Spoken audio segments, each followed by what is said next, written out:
Good morning everyone. आज है 7 जून 2020 और 7 जून से करंट अफेयर्स के जितने भी इंपॉर्टेंट क्वेश्चन बनेंगे उनको डिस्कस करेंगे डिटेल में इस वीडियो में।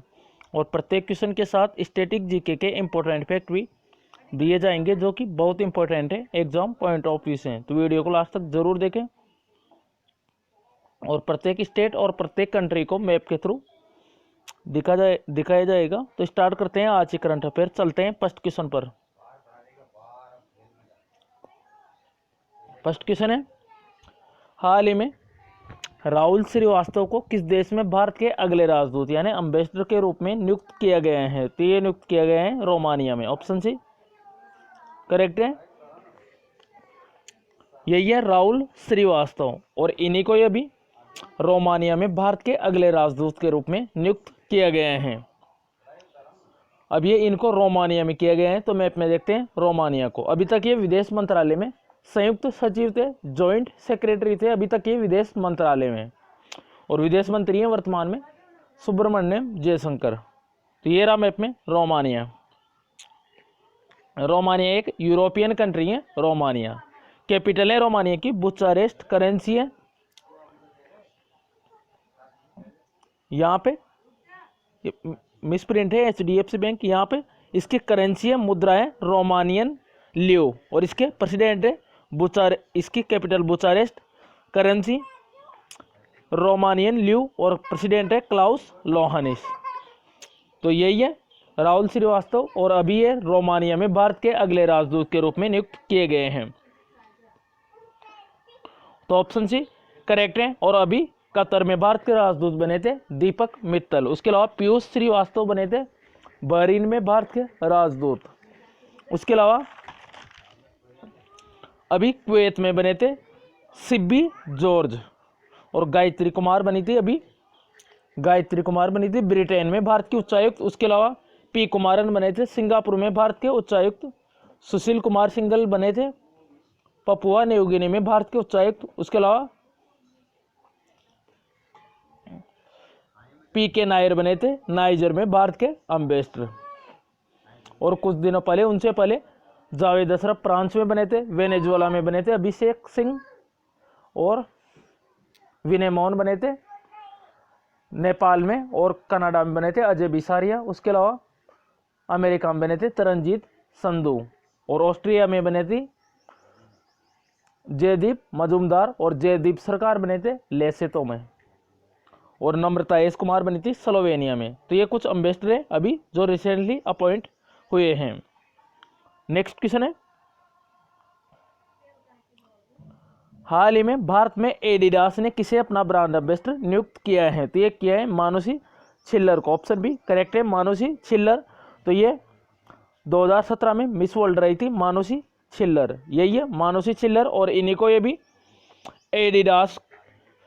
एडिडास के ब्रांड एम्बेसडर नियुक्त किया गया है भारत में नियुक्त किया गया है इसे एडिडास का ब्रांड एम्बेसडर। और अभी कुछ दिनों पहले इनको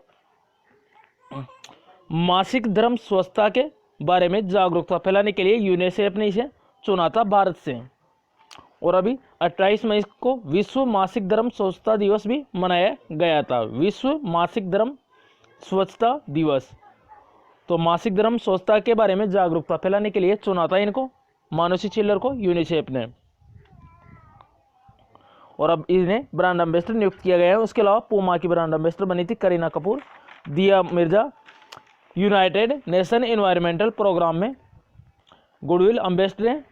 उसके अलावा अजिंक्य राणे बने थे ELSA कॉर्प के ब्रांड एम्बेसडर। उसके अलावा दुबई की ऑनलाइन क्रिकेट अकेडमी है क्रिकेट किंगडम, इसके ब्रांड एम्बेसडर बने थे रोहित शर्मा को भी BCCI ने राजीव गांधी खेल रत्न अवार्ड 2020 के लिए नॉमिनेट यानी नामित किया है। नेक्स्ट क्वेश्चन है,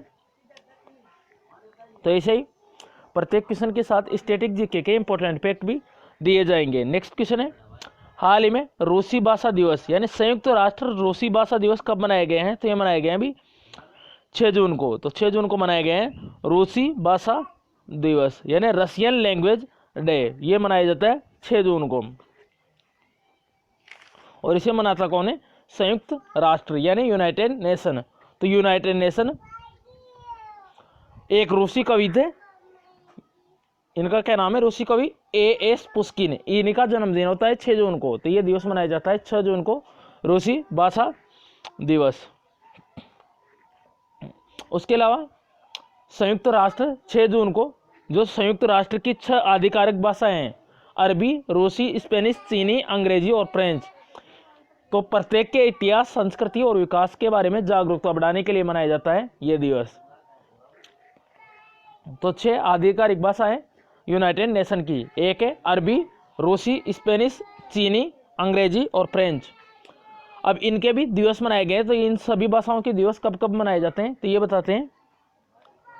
तो रूसी भाषा दिवस तो ये मनाया गया 6 जून को, और अभी 20 अप्रैल को बताया था। संयुक्त राष्ट्र चीनी भाषा दिवस था 20 अप्रैल को, उसके अलावा 23 अप्रैल को था अंग्रेजी भाषा दिवस, और उसके अलावा 23 ही अप्रैल को स्पेनिश भाषा दिवस भी था। उसके अलावा 20 मार्च को तो फ्रेंच भाषा दिवस था 20 मार्च को, और 18 दिसंबर को अरबी भाषा दिवस। तो ये 6 भाषाओं के दिवस भी याद रखने।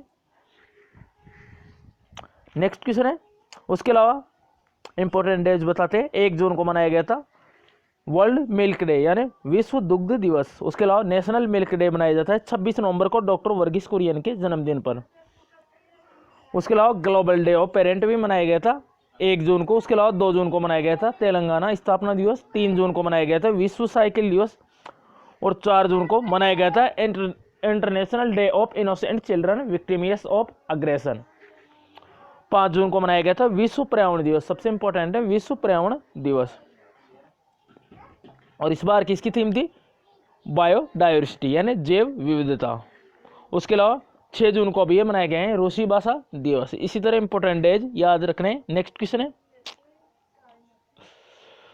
हाल ही में फोर्ब्स ने सबसे ज्यादा कमाई करने वाले सेलिब्रिटियों की सूची में कौन शीर्ष पर रहा है, तो इसमें रहे हैं काइली जेनर। तो काइली कॉस्मेटिक की इनकी कंपनी है, काइली कॉस्मेटिक कंपनी, यही है काइली जेनर।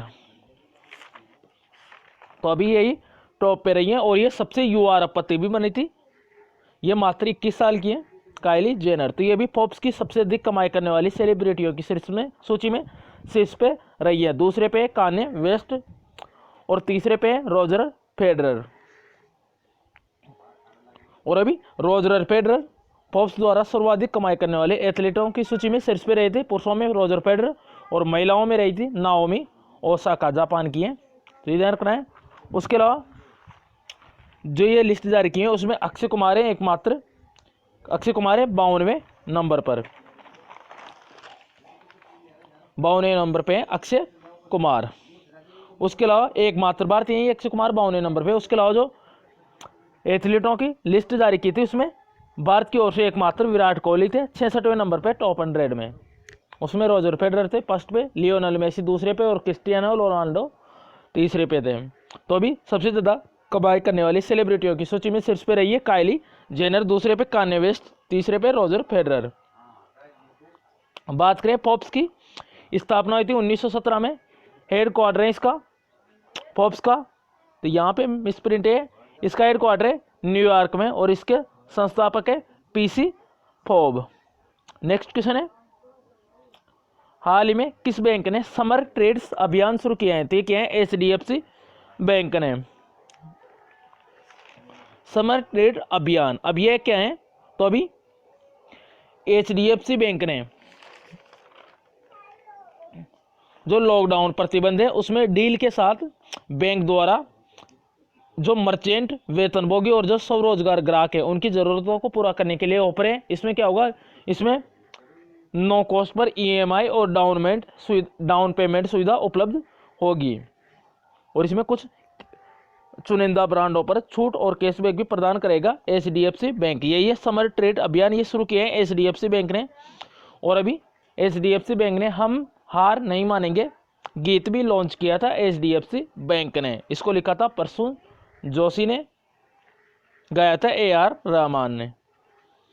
बात करें HDFC बैंक की स्थापना हुई थी 1994 में, हेड क्वार्टर है मुंबई में, इसके MD एंड CEO हैं आदित्य पुरी। नेक्स्ट क्वेश्चन है, हाल ही में जनवरी 2020 में यूनिक ट्विन समिट की मेजबानी कौन करेगा, तो ये करेगा वर्ल्ड इकोनॉमिक फोरम या WEF।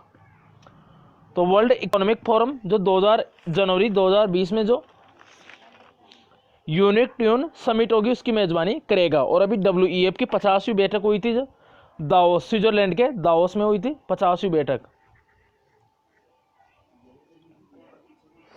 उसके अलावा इस बैठक की थीम याद रखना है, इस बैठक की थीम होगी द ग्रेट रीसेट। क्या है? The great reset. बात करें WEF की स्थापना हुई थी 1971 में, हेडक्वार्टर है जिनेवा में और इसके अध्यक्ष और संस्थापक है क्लाउस श्वाब। और उसके अलावा WEF ने कुछ इंपॉर्टेंट इंडेक्स जारी किए थे, जैसे ग्लोबल कम्पिटिटिव इंडेक्स यानी वैश्विक प्रतिस्पर्धा रैंकिंग, इसमें भारत रहा था 72वें नंबर पे, फर्स्ट पे था इसमें स्विट्जरलैंड। उसके अलावा सोशल मोबिलिटी इंडेक्स भी जारी किया था, उसमें भारत रहा था 76वें नंबर पे, पहले पे रहा था उसमें डेनमार्क। उसके अलावा अभी ग्लोबल वैश्विक एनर्जी ट्रांजिशन इंडेक्स भी जारी किया था WEF में, इसमें भारत रहा था 74वें पे, पहले पे रहा था स्वीडन। WEF ने world economic forum. Next question है, हाल ही में महिला एशियन कप 2022 किस देश में आयोजित होगा? तो ये होगा अपने देश भारत में। तो अभी एशियाई फुटबॉल परिसंघ ने यह सिफारिश की है कि जो महिला एशियन कप होगा 2022 का वो भारत में होगा और ये दूसरी बार आयोजित होगा भारत में। इससे पहले 1979 में आयोजित हुआ था भारत में ये। और बात करें ऑल इंडिया फुटबॉल फेडरेशन के अध्यक्ष प्रफुल्ल पटेल, इनसे पहले 1979 में भारत ने मेजबानी की थी और अब 2022 में इसकी सिफारिश की है एशियाई फुटबॉल परिसंघ ने। उसके अलावा 2022 में विंटर ओलंपिक भी होगा चाइना कैपिटल बीजिंग में, और 19वें एशियाई गेम भी होंगे, 19वें एशियाई खेल भी चाइना के हांगजू में होंगे। उसके अलावा एशियाई पैरा खेल भी होंगे 2022 में चाइना में। एशियाई यूथ गेम्स होंगे 2021 में, वो भी चाइना में होंगे, तो ध्यान रखना है। उसके अलावा 2000 जो टोक्यो ओलंपिक है वो 2021 में होंगे, और उसके अलावा यूथ गेम है, यूथ गेम वो 2023 में होंगे, शिफ्ट कर दिए गए थे अभी टोक्यो ओलंपिक की वजह से। नेक्स्ट क्वेश्चन है, हाल ही में विश्व तंबाकू निषेध दिवस पुरस्कार 2020 से भारत के किस NGO को सम्मानित किया गया है? तो ये सम्मानित किया गया है सीड्स। तो ये एक दिल्ली का NGO है सीड्स, SEEDS। तो ये दिल्ली का NGO है और इसमें इसको भी विश्व तंबाकू निषेध दिवस पुरस्कार 2020 से सम्मानित किए हैं WHO ने, वर्ल्ड हेल्थ ऑर्गेनाइजेशन ने, सीड्स। तो ये है क्या फुल फॉर्म है इसकी? Social education and environment development society. तो ये बिहार और झारखंड में इसने कई लोगों के तंबाकू छुड़वाए हैं, इसी वजह से ये सम्मानित किए हैं विश्व तंबाकू निषेध दिवस पुरस्कार 2020 से WHO ने सीड्स। तो ये दिल्ली का NGO है। अभी स्वदेश योजना भी शुरू की थी स्किल मैपिंग के लिए, जो प्रवासी आ रहे हैं वंदे भारत के मिशन के तहत विदेशों से, उनकी स्किल मैपिंग के लिए ये स्वदेश परियोजना शुरू की थी। और चैंपियन पोर्टल अभी लॉन्च किया था नरेंद्र मोदी ने भी और MSME मंत्रालय ने भी, ध्यान रखना है। अब बात आई विश्व तंबाकू निषेध दिवस, तो ये मनाया गया था अभी 31 मई को, ध्यान रखना है। नेक्स्ट क्वेश्चन है, हाल ही में थैंक्स मॉम नामक वृक्षारोपण अभियान किस राज्य में शुरू हुआ है? तो ये हुआ है मध्य प्रदेश में, ऑप्शन सी करेक्ट है। तो अभी मध्य प्रदेश में थैंक्स मॉम नामक वृक्षारोपण अभियान शुरू हुआ है और अभी 5 जून को मनाया गया था विश्व पर्यावरण दिवस, इसी के अवसर पर यह शुरू हुआ है। अब इसमें क्या होगा थैंक्स मॉम नामक वृक्षारोपण अभियान में? तो इसमें जो मध्य प्रदेश के जो सभी कर्मचारी हैं, तो मध्य प्रदेश के जो प्रत्येक कर्मचारी हैं तो उनकी माँ के नाम पर ये पौधे लगाए जाएंगे और नेम प्लेट पर इनकी माँ का नाम लिखा जाएगा ताकि वो पौधों की देखभाल अच्छी तरह से कर सके। तो ये है थैंक्स मॉम नामक वृक्षारोपण अभियान, तो ये किया है मध्य प्रदेश गवर्नमेंट ने। तो सभी कर्मचारियों की माँ के नाम पर इन पौधों को लगाया जाएगा और नेम प्लेट पर इनकी माँ का नाम लिखा जाएगा जिससे कि पौधे की माँ की तरह देखभाल कर सके। बात करें मध्य प्रदेश की, तो ये रहा मैप में MP, कैपिटल है भोपाल, चीफ मिनिस्टर है शिवराज सिंह चौहान और गवर्नर है लालजी टंडन। उसके अलावा संजय नेशनल पार्क, ये भी है मध्य प्रदेश में। Panna national park, Bandhavgarh national park, Satpura national park, Kanha national park और माधव नेशनल पार्क, तो ये मध्य प्रदेश में। और भारत में सबसे ज़्यादा नेशनल पार्क मध्य प्रदेश में ही है। अभी मध्य प्रदेश ने दी दीवान सेवा, चरण पादुका पहल, रोजगार सेतु ऐप, रोजगार सेतु योजना, उसके अलावा जीवन शक्ति योजना भी की थी और जीवन अमृत योजना भी की थी मध्य प्रदेश गवर्नमेंट ने। नेक्स्ट क्वेश्चन है, हाल ही में विश्व बैंक के कार्यकारी निदेशक यानी एडिशनल एग्जीक्यूटिव डायरेक्टर ईडी के नए वरिष्ठ सलाहकार कौन होंगे? तो ये होंगे राजीव टोपनो, यही है राजीव टोपनो। और यही अभी वर्ल्ड बैंक के जो कार्यकारी निदेशक हैं उसके नए वरिष्ठ सलाहकार होंगे। ये वर्तमान में 2014 से प्रधानमंत्री मोदी के निजी सचिव हैं और इनको 3 साल के लिए चुना गया है वर्ल्ड बैंक में। बात करें वर्ल्ड बैंक की, अभी ये मुख्य अर्थशास्त्री बनी थी कार्मेन रेनार्ड वर्ल्ड बैंक की, और वर्ल्ड बैंक की सीईओ हैं अंशुला कांत, अध्यक्ष हैं डेविड मालपास। स्थापना हुई थी 1945 में, हेडक्वार्टर वाशिंगटन डीसी में। सीईओ हैं अंशुला कांत और अध्यक्ष है डेविड मालपास। अब आज का लास्ट वीडियो के क्वेश्चन का आंसर है, हाल ही में ट्विटर का नया अध्यक्ष किसे नियुक्त किया गया है? तो ये नियुक्त किया गया था पैट्रिक पिचेट को, इसका स्थान लिए थे ओमिद कोरडेस्टानी का। अब आज का क्वेश्चन है, हाल ही में WTO में भारत के नए राजदूत के रूप में किसे नियुक्त किया गया है? तो इसका करेक्ट आंसर कमेंट बॉक्स में जरूर बताएं। अगर आपने लास्ट वीडियो देखा होगा तो इसका आंसर आपको पता होगा।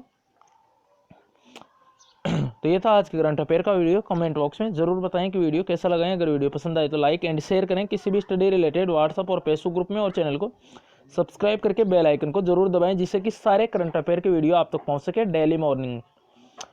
उसके अलावा ये क्वेश्चंस बहुत हेल्पफुल है, स्टैटिक जीके और करंट अफेयर की दृष्टि से वेरी इंपॉर्टेंट है। तो thanks for watching this video. Thanks all friends.